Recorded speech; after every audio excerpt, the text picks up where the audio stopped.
When a judge is going to determine who will end up with custody, say it is ending up that the adults can't decide what's going to happen, you have that person who's been supposedly representing the interest of the child, how do they work out visitation and what is reasonable? I understand that the terms that get bandied about are reasonable visitation, reasonable amount of child support, what's in the best interest of the child. How does that actually play out? Do you understand First of all, you go back to the standard, what's in the best interest of the child? And given that, you have to look at the age of the child. If the child is 16 and doesn't want to go with dad for a weekend, that's his or her prerogative, because they're old enough and mature enough to make that decision. But the standard, again, it's always what's in the best interest of the child. And nowadays, we're moving away, at least myself personally in my practice, I'm moving away from calling visitation. Right. My rule of thumb is time sharing. Yeah, or shared parenting. Or shared parenting, because it doesn't have those connotations. Right. It's the like, visitation is like you visit your grandmother, you don't visit your kids. Right. You don't visit your mother or your father, you spend time with them. They parent you. You visit, as Jackie said, you visit a friend. But that's not imposed upon. No. What we're doing is we're trying to change the psyche of the parties involved, the perspective of what they're doing. We don't want them coming in and saying, well, I want custody and my ex-wife or my ex-husband can visit with the children. We want them to understand that they're sharing the parenting rights. So when is it my time to parent? Yeah. So instead of visitation, we call it parenting time. And that's distinctly different from joint custody, correct? Yeah, so there are two types of custody. You have physical placement, which is actually where the child resides from day to day, where the child lives, or with whom the child lives. And then you have legal custody.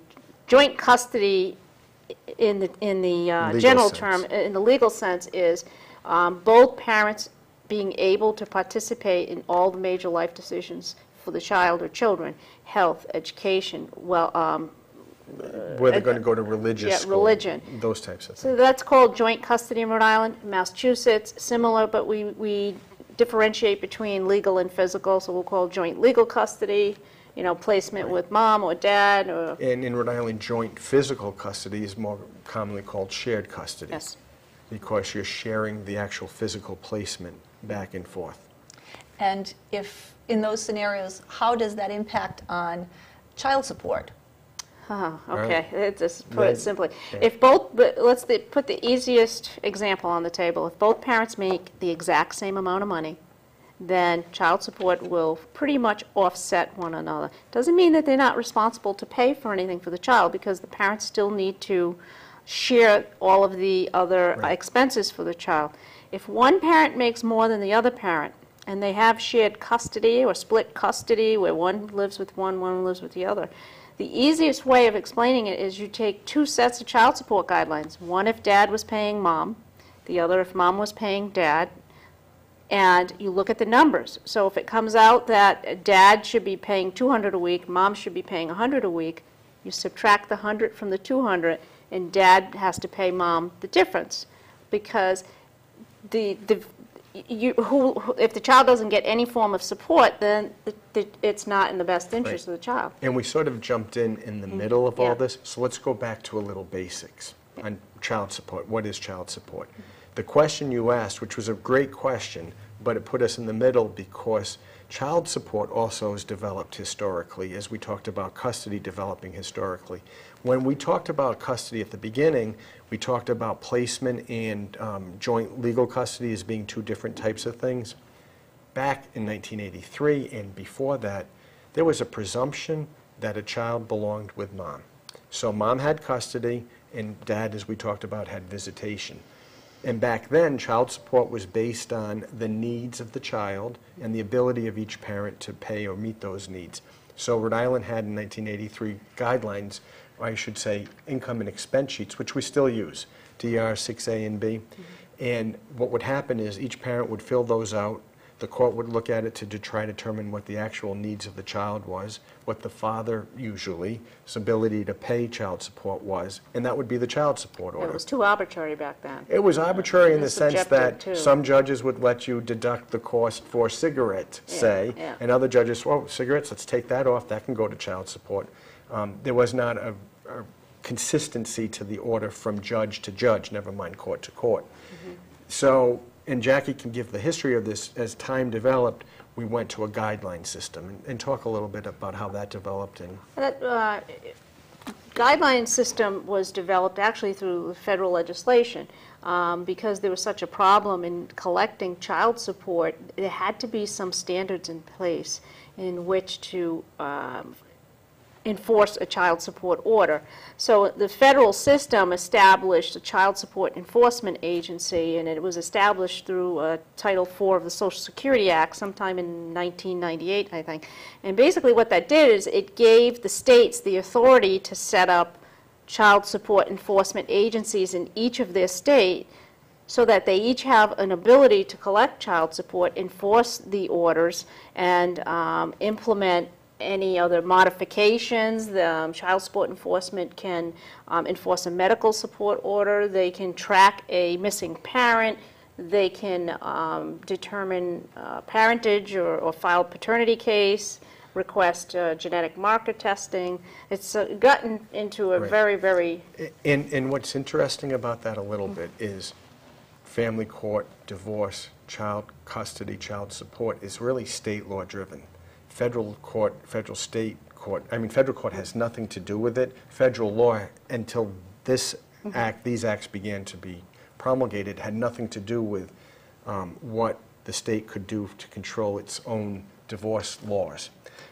But now federal law does have impact because, for instance, in Rhode Island, you had child support order you wanted to modify, you could modify it retroactively, meaning you could go back in time. You can't do that anymore to a point because of federal law saying you're not allowed to.